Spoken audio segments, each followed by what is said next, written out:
আসসালামু আলাইকুম এভরিওয়ান, আশা করি আপনারা সবাই ভালো আছেন। আমরা কম বেশি সবাই ওয়ার্ডপ্রেস ইউজ করি। যারা মূলত বিগিনার তাদের জন্য এই প্রবলেমটা বেশি দেখায়।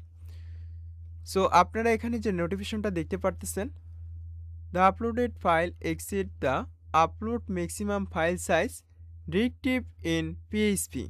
এই নোটিফিকেশনটা আসার কারণ হচ্ছে, ধরুন আপনি যে ফাইলটা আপলোড করেছেন এটার একটি লিমিটেশন আছে। এই লিমিট অতিক্রম করলে এই ফাইলটা আপলোড হবে না, যার কারণে এই মেসেজটা এখানে শো করবে। সো আমি আপনাদেরকে ব্যাকে এসে সম্পূর্ণ প্রসেস দেখিয়ে দিচ্ছি। এখানে আমি আপলোড প্লাগইন এই অপশনে যদি ক্লিক দিই, এখানে চুজ ফাইল অপশনে ক্লিক করে আমি এখানে ছোট্ট একটি প্লাগইন ইনস্টল করব। এই প্লাগইনটা আমি এখানে আপলোড দিব, এরপর আমি ইনস্টল নাও বাটনে ক্লিক করব। এই ছোট্ট ফাইলটা আমার আপলোড হবে, অর্থাৎ এখানে লিমিটেশন আমি যেটা দেখতে পারতেছি, এটা 2 এমবির মতো লিমিটেশন দেওয়া আছে, যার কারণে 2 এমবির নিচে ফাইলগুলো আমার আপলোড হচ্ছে এবং অ্যাক্টিভ হচ্ছে। আর 2 এমবির ওপর যে ফাইলগুলো রয়েছে সেগুলো আমার অ্যাক্টিভ হচ্ছে না বা আপলোড হচ্ছে না, সেগুলো এরর প্রবলেম আসতেছে। এখানে দেখতে পারতেছেন আমার কিন্তু এই প্লাগইনটা এটা আপলোড হয়েছে, আমি চাইলে এখন অ্যাক্টিভ করতে পারবো।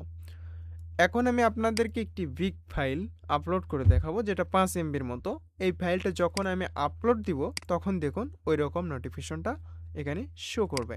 এই যে এখানে আমি ওপেন অপশনে ক্লিক দিলাম, এরপর আমি ইনস্টল নাও অপশনে ক্লিক দিলাম। দেখুন এখন কিন্তু সেম ওই আগের মেসেজটা এখানে শো করবে। আশা করি এই সমস্যা থেকে যদি আপনারা সমাধান পেতে চান, তাহলে আপনার যে কাজটি করতে হবে, আপনার ওয়েবসাইটে এই যে দেখুন এই সেম প্রবলেমটা এখানে দেখাচ্ছে। এই প্রবলেমটা সলভ করার জন্য আপনার সি প্যানেলে লগ ইন করবেন। সি প্যানেলে লগ ইন করার পর এই সি প্যানেল ড্যাশবোর্ডে আসবেন। এখান থেকে আপনি সার্চ করবেন পিএইচপি। পিএইচপি লিখে আপনি সার্চ করার পর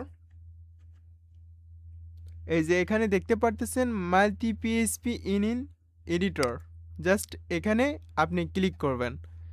ইনি এডিটর লিখে সার্চ করার পর এই যে এখানে আপনার যে ওয়েবসাইট ডোমেন এটা আপনি সিলেক্ট করবেন। এটা সিলেক্ট করার পর নিচে একটু স্ক্রল করবেন।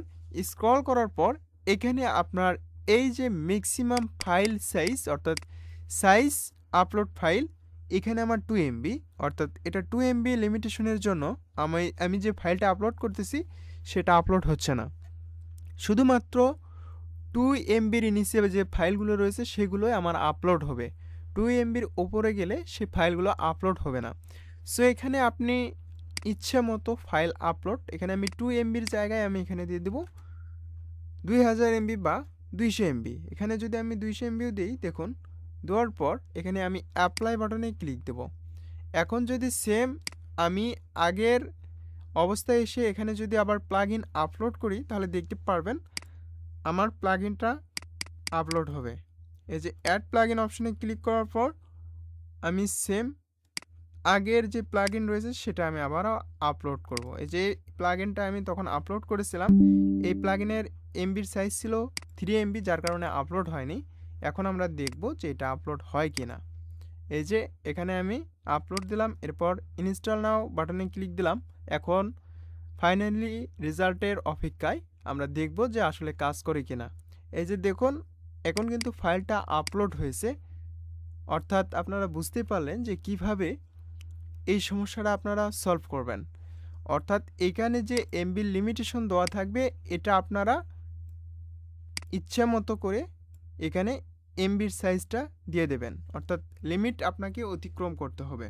তাছাড়া কিন্তু আপনি এই সমস্যাটা সমাধান করতে পারবেন না। আমি আবারও বলতেছি, আপনারা এখানে সার্চ করবেন সি প্যানেলে এসে পিএইচপি, এই যে মাল্টি পিএইচপি আইএনআই এডিটর, এটা লিখে সার্চ করার পর এখানে আসার পর আপনি যেই ডোমেনের আন্ডারে এই সমস্যাটা ফেস করতেছেন সেই ডোমেনটা আপনি এখানে সিলেক্ট করবেন।